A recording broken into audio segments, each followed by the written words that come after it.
Hello दोस्तों, नमस्कार। D R Verma education में आपका स्वागत है। आज हम पाश्चात्य राजनीतिक विचारक के अंतर्गत अगला पाठ लेकर आए हैं जिसका नाम है प्लेटो, जो कि TGT, PGT, GIC, net, JRF आदि परीक्षाओं के लिए अति महत्वपूर्ण है। तो चलिए शुरू करते हैं।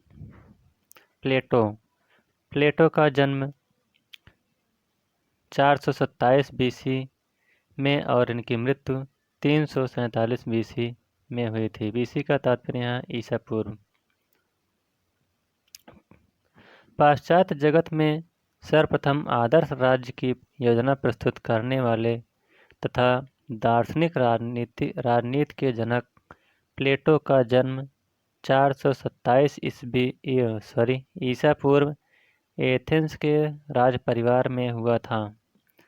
अतः राजनेता बनना उनका स्वाभाविक अधिकार था, लेकिन सुकरात की मृत्यु ने उन्हें राजनीतिक चिंतक बना दिया। उनकी माता का नाम परकिटनी और पिता का नाम एरिस्टोन था। प्लेटो की शिक्षा दीक्षा बचपन में घर पर हुई।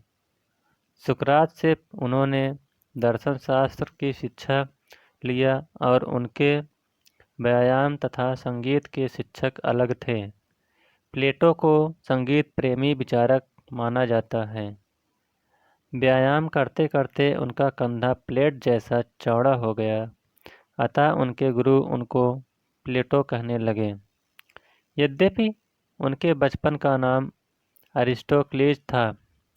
जब प्लेटो ने सुकरात की मृत्यु की खबर सुना तो वह बड़े दुखी हो गए और राजनेता बनने का विचार छोड़ दिया। वह घर छोड़कर संन्यास धारण कर लिए, क्योंकि एथेंस की प्रजातंत्री सरकार ने राज्य के कानूनों के अंतर्गत सुकरात को विषपान कराया था। अतः प्लेटो लोकतंत्र और कानून के राज्य के विरोधी हो गए। वह प्लेटो ने सुकरात को अल्पज्ञों, मूर्खों और दुष्टों का शासन कहा है। अल्पज्ञों, मूर्खों और दुष्टों का शासन कहा है। लंबे समय तक प्लेटो इधर उधर घूमते रहे। उन्होंने अपनी युवावस्था में अपनी प्रसिद्ध पुस्तक रिपब्लिक में लिखा है कि जिसका मुख्य उद्देश्य एक आदर्श राज्य की स्थापना करना है।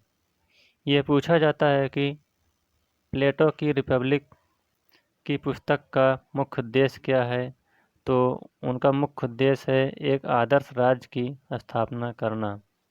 आगे प्लेटो कहते हैं, प्लेटो एक ऐसे राज्य की स्थापना करना चाहते थे जहाँ सुकरात सरीखे ऋषि को विष का प्याला न पीना पड़े। प्लेटो ने रिपब्लिक में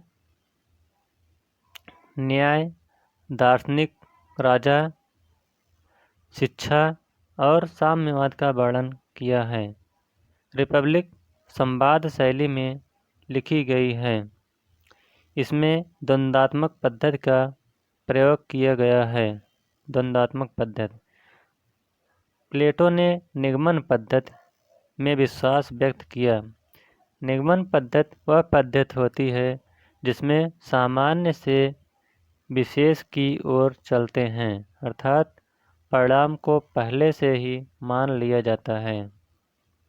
आगे प्लेटो पुनः कहते हैं, प्लेटो लंबे समय तक इधर उधर घूमते रहे और अंत में वह पुनः एथेंस लौटकर आए और वहाँ 386 ईसा पूर्व एक विश्वविद्यालय की स्थापना किया जिसका नाम था अकादमी।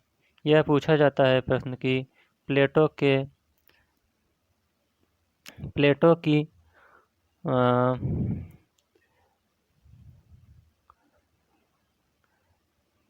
प्लेटो किसकी स्थापना किया था, तो प्लेटो ने अकादमी नामक एक संस्था की स्थापना किया था।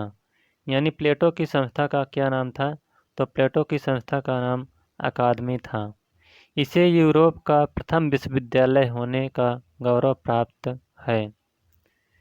इसमें मुख्य रूप से दर्शन शास्त्र की शिक्षा दी जाती थी। अकादमी पर स्पष्ट रूप से लिखा गया था कि जिसे गणित ज्यामिति का ज्ञान न हो वह अकादमी में प्रवेश न लें। यानी प्लेटो की संस्था में पढ़ने के लिए आपको गणित और ज्यामिति का आना अनिवार्य है, क्योंकि जिस भी व्यक्ति के पास गणित और ज्यामिति नहीं आती है वह इस अकादमी में उनको एडमिशन नहीं दिया जाता था। अरस्तु ने इसी अकादमी में लिखा शिक्षा प्राप्त किया था। यानी जो उनके गुरु थे शिष्य थे वह इसी अकादमी में पढ़े थे। वैसे प्लेटो ने 34 या 36 ग्रंथ लिखा, लेकिन राजनीति में रिपब्लिक के अलावा स्टेटमैन और दी लॉज प्रसिद्ध ग्रंथ हैं। प्लेटो की मृत्यु 80 वर्ष की अवस्था में 347 ईसा पूर्व में हुआ। प्लेटो का सुकरात पर प्रभाव। यानी प्लेटो पर सुकरात का क्या क्या प्रभाव पड़ा, तो चलिए देखते हैं। सुकरात की मृत्यु के 8 वर्ष पहले से प्लेटो उनके चरण में बैठकर दर्शन शास्त्र की शिक्षा ग्रहण कर रहे थे। वह अपने गुरु सुकरात से बहुत प्रभावित थे और उनसे अलग स्वयं के अस्तित्व को स्वीकार नहीं करते थे। जैसा कि कहा गया है, उसके हृदय में गुरु की जो प्रतिमा अंकित हुई वह कभी धूमिल न पड़ी। हर्नसा ने लिखा है, सौभाग्य से सुकरात को प्लेटो जैसा शिष्य मिला जिसकी बौद्धिक प्रतिभा अपने गुरु के समान थी। हो सकता है कि गुरु के तर्कों को प्रस्तुत करते समय अपनी द्वंद्ववादी प्रतिभा का परिचय दिया हो, लेकिन व्यवहार में प्लेटो और सुकरात को अलग करके नहीं देखा जा सकता। अतः स्पष्ट है कि सुकरात के संपूर्ण विचार प्लेटो के भी विचार माने जाते हैं। प्लेटो का न्याय सिद्धांत। यानी प्लेटो ने कौन कौन से न्याय के सिद्धांत दिए हैं, तो देखते हैं। क्योंकि एथेंस की प्रजातंत्री सरकार ने सुकरात को विस्पान कराकर अन्याय किया था, इसलिए प्लेटो ने एक आदर्श राज्य की स्थापना किया जिसमें न्याय को सर्वोपरि स्थान दिया। प्लेटो की रिपब्लिक का शीर्षक ही है कंसर्निंग जस्टिस या न्याय से संबंधित।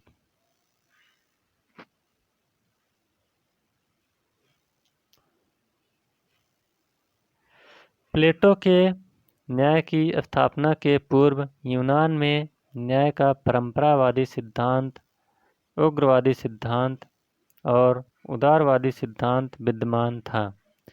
पहले के समर्थक सिफालिस और पॉलीमार्कस थे। दूसरे के समर्थक थ्रेसीमेकस तथा तीसरे के ग्लूकान हैं। थ्रेसीमेकस का कथन है कि न्याय शक्तिशाली का हित होता है। इसको याद कर लीजिए कि न्याय शक्तिशाली का हित है किसने कहा है, तो इसका सही उत्तर हो जाएगा थ्रेसीमेकस ने कहा है। प्लेटो ने न्याय के उपर्युक्त सिद्धांत का खंडन करते हुए अपने न्याय के सिद्धांत का प्रतिपादन किया। प्लेटो के अनुसार राज्य में रहने वाला प्रत्येक वर्ग अपने अपने निर्धारित कार्यों को करते हुए एक दूसरे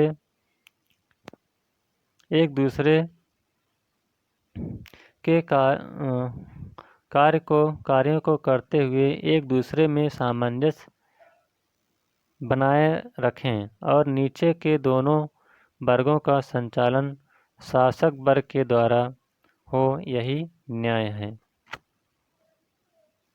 प्लेटो का कथन है, राज्य व्यक्ति का बृहद रूप है।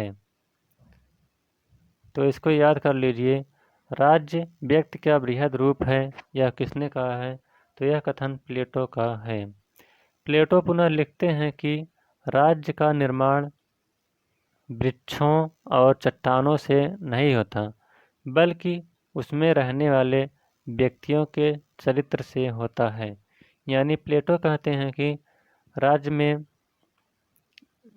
का निर्माण वृक्ष और चट्टान से नहीं होता, बल्कि उसमें रहने वाले व्यक्तियों के चरित्र से होता है।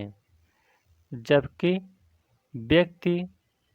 जब व्यक्ति की आत्मा बाह्य रूप से प्रकट हो जाती है तो राज्य बन जाता है। प्लेटो के अनुसार व्यक्तिगत स्तर पर जो गुण आत्मा या व्यक्ति में पाया जाता है, वही गुण सामाजिक स्तर पर राज्य में पाया जाता है। आत्मा के 3 गुण होते हैं, विवेक, साहस और वासना। उसी प्रकार राज्य में 3 वर्ग होते हैं, शासक, सैनिक और उत्पादक वर्ग। एक व्यक्ति को आदर्श एवं न्यायशील तभी माना जाता है जब उसके तीनों गुण अपने अपने निर्धारित कार्यों को करते हुए एक दूसरे में सामंजस्य बनाए रखें तथा शेष दोनों गुणों का संचालन विवेक के द्वारा हो। उसी प्रकार एक राज्य को आदर्श एवं न्यायशील तभी माना जाता है जब राज्य के तीनों वर्ग अपने अपने निर्धारित गुणों के अनुसार कार्य करते हुए एक दूसरे में सामंजस्य स्थापित रखें तथा शेष दोनों वर्गों का संचालन शासक वर्ग के द्वारा होता है। प्लेटो कहते हैं कि प्रत्येक व्यक्ति में एक प्रधान लक्षण होता है, उसी के अनुसार सद्गुण विकसित होते हैं और उसी के अनुरूप वर्ग का निर्माण होता है। प्रधान लक्षण सद्गुण और वर्ग। ज्ञान की प्रधानता जिसमें होती है वह शासक वर्ग का काम करता है, उसमें विवेक होता है। मनोवेग की प्रधानता जिसमें होती है वह सैनिक कहलाता है और सैनिक में साहस होता है। तृष्णा और वासना की प्रधानता जिसमें होती है वह उत्पादक वर्ग होता है और उत्पादक वर्ग में संयम की प्रधानता होती है। कुछ प्रमुख तथ्य। नंबर 1, प्लेटो का न्याय सिद्धांत स्वकर्तव्य मूलक है। नंबर 2, प्लेटो का न्याय कार्य विशेषीकरण के सिद्धांत पर आधारित है, अर्थात विशेष वर्ग को विशेष कार्य सौंपा गया है। नंबर 3, प्लेटो के न्याय को न्याय का सामंजस्य सिद्धांत भी कहा जाता है। इसे न्याय का प्रकल्प मूलक सिद्धांत भी कहा जाता है। नंबर 4, प्लेटो ने न्याय के माध्यम से अनेकता में एकता स्थापित करने का प्रयास किया है। नंबर 5, प्लेटो का न्याय भारत की वर्ण व्यवस्था के अनुरूप है, जहाँ स्वकर्म ही स्वधर्म है। नंबर 6, अरस्तु ने प्लेटो के न्याय पर अत्यधिक एकीकरण और अत्यधिक पृथक्करण होने का आरोप लगाया है। नंबर 7, वारकर के अनुसार प्लेटो का न्याय वस्तुतः न्याय नहीं है, बल्कि मनुष्यों को अपने कर्तव्यों पर सीमित रखने की भावना मात्र है। 8 नंबर, वारकर के अनुसार न्याय रिपब्लिक की आधारशिला है और रिपब्लिक न्याय का संस्थागत रूप। नंबर 9, कार्ल पॉपर के अनुसार प्लेटो विशेषाधिकारों को न्यायपूर्ण कहकर पुकारता है, जबकि हम विशेषाधिकारों के अभाव को ही न्याय कहते हैं। नंबर 10, प्लेटो के न्याय को हस्तक्षेप के न्याय का सिद्धांत कहते हैं। दार्शनिक राजा। प्लेटो के समस्त राजनीतिक विचारों के शीर्ष पर एक दार्शनिक राजा बैठा हुआ है। फोस्टर ने दार्शनिक राजा को प्लेटो का सबसे मौलिक विचार बताया। प्लेटो नगर राज्य में एक ऐसे शासक को सत्ता देने के पक्षधर थे जो दार्शनिक हो, परम ज्ञानी हो और विवेक से शासन करे। वह चाहते हैं कि शासक पर कानून का कोई बंधन न हो और वह सारा निर्णय अपने विवेक से ले, क्योंकि राज्य के कानून के अंतर्गत सुकरात को विषपान कराया गया था। इसलिए प्लेटो को राज्य के कानून से घृणा हो गई। वह शासन का आधार विवेक बताते हैं। प्लेटो का प्रसिद्ध कथन है, जब तक दार्शनिक राजा नहीं बन जाते, राजाओं और राजकुमारों में दर्शन की भावना नहीं आ जाती, तब तक नगर तथा एक ही व्यक्ति में ज्ञान एवं मानवता का एकाधिकार नहीं होगा। राज्य बुराइयों से मुक्त नहीं हो सकता। प्लेटो कहते हैं कि जब हम साधारण से साधारण कार्य के लिए विद्वानों की खोज करते हैं, जैसे यदि जूता या चप्पल टूट जाता है तो हम कुशल मोची की तलाश करते हैं, और जब कोई व्यक्ति बीमार हो जाता है तो हम एक अच्छे चिकित्सक की तलाश करते हैं, न कि वाकपटु चिकित्सक की। उसी प्रकार यदि संपूर्ण नगर राज्य ही बीमार है तो हम साधारण शासक से कैसे काम चला सकते हैं। प्लेटो के दार्शनिक राजा के विचार की बड़ी आलोचना हुई, क्योंकि ऐसा शासक जिसकी बुद्धि निर्लिप्त हो इस धरातल पर संभव नहीं है। यह केवल सत्यम शिवम और सुंदरम ही हो सकता है। अतः दार्शनिक राजा की योजना एक काल्पनिक योजना है, और ऐसा शासक जिस पर कानून का कोई बंधन नहीं होगा, उसके अस्पष्ट होने की संभावना बनी रहेगी। लॉर्ड एक्टन के अनुसार सत्ता लोगों को भ्रष्ट करती है और पूर्ण सत्ता पूर्ण भ्रष्ट करती है। कार्ल पॉपर के अनुसार प्लेटो स्वयं दार्शनिक है और रिपब्लिक दार्शनिक बनाए जाने का दावा है। प्लेटो की शिक्षा व्यवस्था। प्लेटो ने शिक्षा को बहुत अत्यधिक महत्व दिया। शिक्षा का अंतिम उद्देश्य दार्शनिक राजा का निर्माण करना था, जिसकी तार्किक परिणत चरम परिणत न्याय व्यवस्था से होती है। प्लेटो स्त्री और पुरुष दोनों को समान शिक्षा देने के पक्षधर हैं। प्लेटो ने शिक्षा की व्यवस्था केवल अभिभावक या संरक्षक वर्ग के लिए किया है। वह उत्पादक वर्ग के बच्चों को शिक्षा से वंचित कर देते हैं। यद्यपि कुछ लेखकों का मानना है कि प्लेटो उत्पादक वर्ग के बच्चों को प्राथमिक शिक्षा देना चाहते हैं, लेकिन इसके बारे में कोई स्पष्ट प्रमाण नहीं मिलता।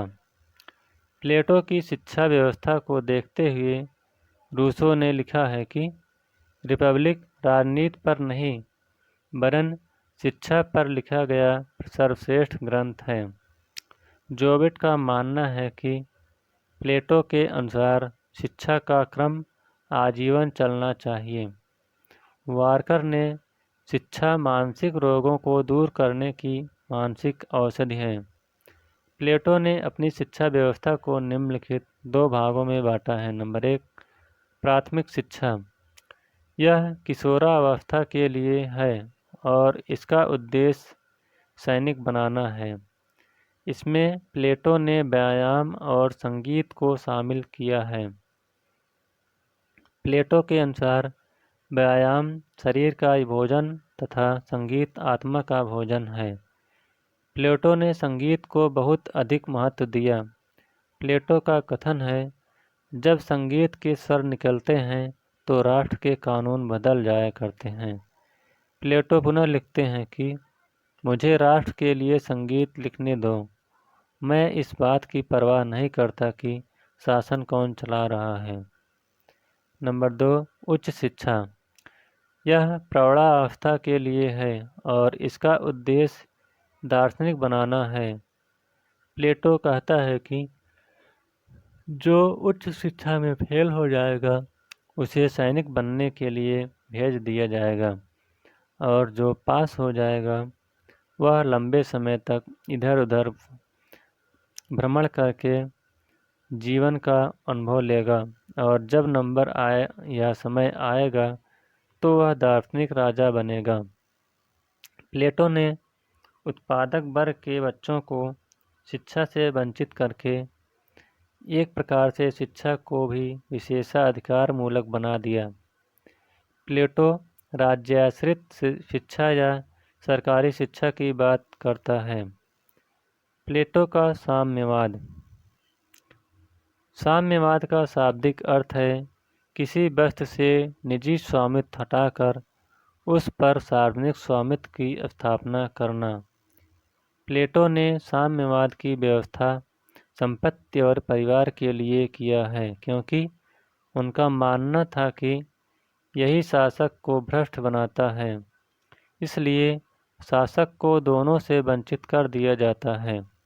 प्लेटो ने स्त्री पुरुष समानता में विश्वास किया और शिक्षा तथा साम्यवाद की व्यवस्था दोनों के लिए किया। प्लेटो कहते हैं कि स्त्री और पुरुष में कोई अंतर नहीं है, केवल शक्ति का अंतर हो सकता है। प्लेटो का कथन है, एक शक्तिशाली स्त्री कमजोर पुरुष है और एक कमजोर पुरुष शक्तिशाली स्त्री है। प्लेटो ने साम्यवाद की व्यवस्था अभिभावक वर्ग अर्थात शासक व सैनिक दोनों वर्ग के स्त्री व पुरुष पर समान रूप से लागू किया, लेकिन उत्पादक वर्ग पर यह लागू नहीं होगा। वह संपत्ति और परिवार दोनों रख सकते हैं।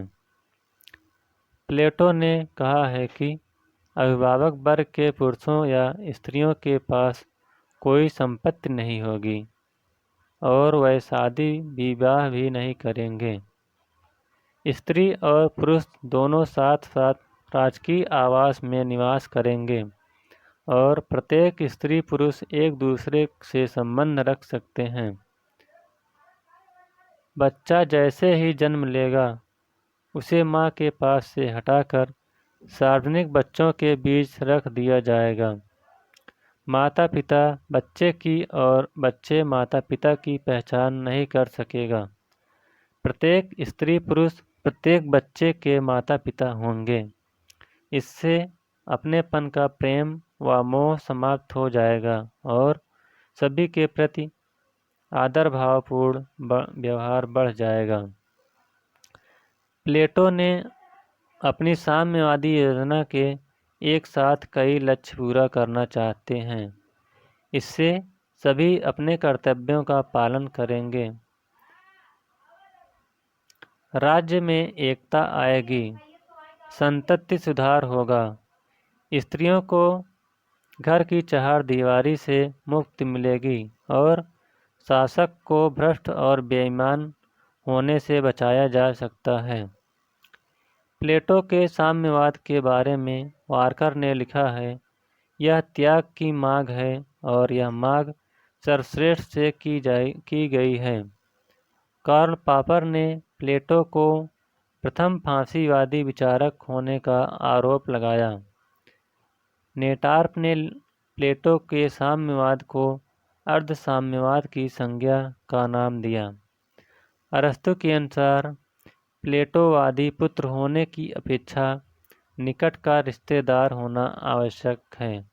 अरस्तु के अनुसार जिस प्रकार थोड़ी सी स्वादिष्ट मदिरा में जल की बहुत अधिक मात्रा मिला देने पर मदिरा अपना स्वाद खो बैठती है, उसी प्रकार पिता पुत्र के नामों को से सूचित यह रिश्ता भी शिथिल पड़ जाता है। प्लेटो का स्टेटमैन और लाज में अंतर। तो देखते हैं प्लेटो ने स्टेट और लाज में कौन कौन से अंतर बताए हैं। प्लेटो ने जीवन के अंतिम समय में स्टेटमैन और लाज दो पुस्तक लिखा। और इसमें इन्होंने रिपब्लिक में लिखे गए विचार को बदलने का प्रयास किया। स्टेटमैन को पॉलिटिक्स कहा जाता है, जिसका अर्थ राजनेता या राजमर्मज्ञ है।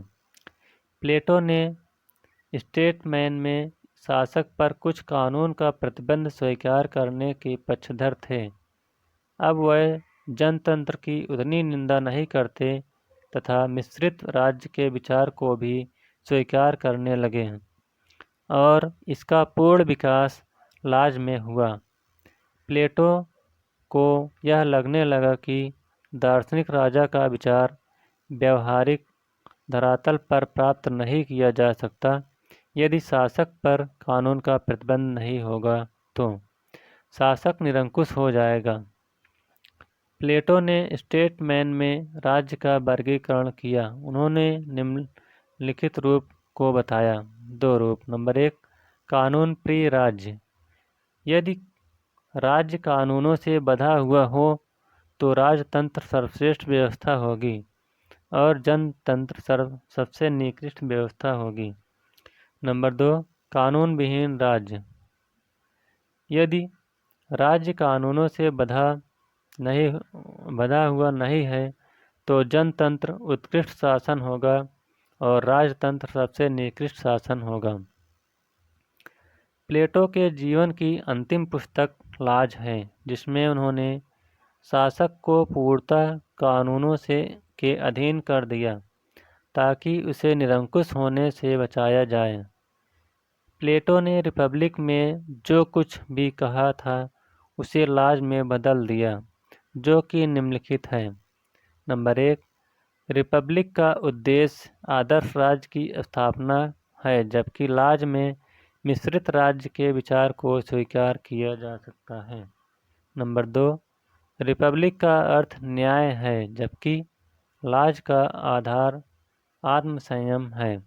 नंबर 3, रिपब्लिक में केवल अभिभावक वर्ग के बच्चों को ही शिक्षा देने का प्रावधान किया गया है, जबकि लाज में उत्पादक वर्ग के बच्चों को भी शिक्षा देने की बात कही गई है। नंबर 4, रिपब्लिक में केवल सरकारी शिक्षा की बात कही गई है, जबकि लाज में सरकारी के साथ साथ गैर सरकारी की भी बात कही गई है। नंबर 5, रिपब्लिक में राजनीतिक शक्तियों और आर्थिक शक्तियों दोनों अलग अलग थीं, जबकि लाज में दोनों का मेल किया गया है। नंबर 6, रिपब्लिक में अभिभावक वर्ग को परिवार और संपत्ति से वंचित कर दिया गया है, जबकि लाज में उन्हें भी परिवार और संपत्ति रखने की छूट दे दी गई है। तो इस प्रकार से प्लेटो का यह चैप्टर समाप्त होता हुआ। अगर यह वीडियो आपको अच्छा लगे तो वीडियो को लाइक, शेयर और चैनल को सब्सक्राइब करिएगा। Thank you.